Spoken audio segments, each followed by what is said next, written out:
Okay, welcome back. This is another lay and play video. This time, Limit Fabrications. Sorry, Pat. He's fairly new to lowriding. He's got 6'4" Impala, but he's a machinist. He predominantly does BMX stuff, repairing frames, but he's been knocking out stuff, lowrider stuff, and getting. I've seen these. I've seen other people make them, but not to this level of quality. This bolts to your wheel hub, and then they have a knock-on adapter.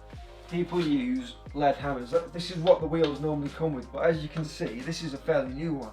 After smashing that a few times, that becomes what looks like, I don't even know how to describe it. Mushroom? Well, yeah, but it's double-ended mushroom. It's Baines will bleep this out, but what you have to do is you have to smash that with that, and although it's soft metal, it's lead, it doesn't do any damage, and you don't tend to damage the rim. But if you've got a painted rim, it will damage it if you hit the rim. If you haven't got one of those, people end up using one of these, which will fit out. So, what a few people have come up with in the States was a tool which goes onto the knockoff, like so.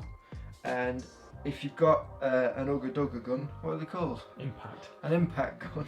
You bang that on there, and you can take your adapter on and off using a gun rather than smashing it with a big hammer. So Baines will now cut to the example of Matt using it on his Zenith knockoffs on his 6'4" Impala.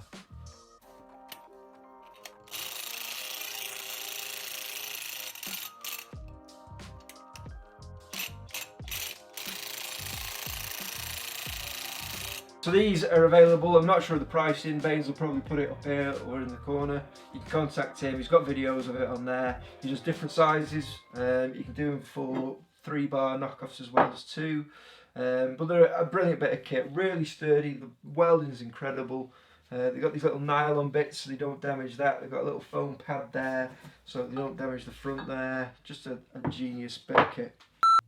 What? Give him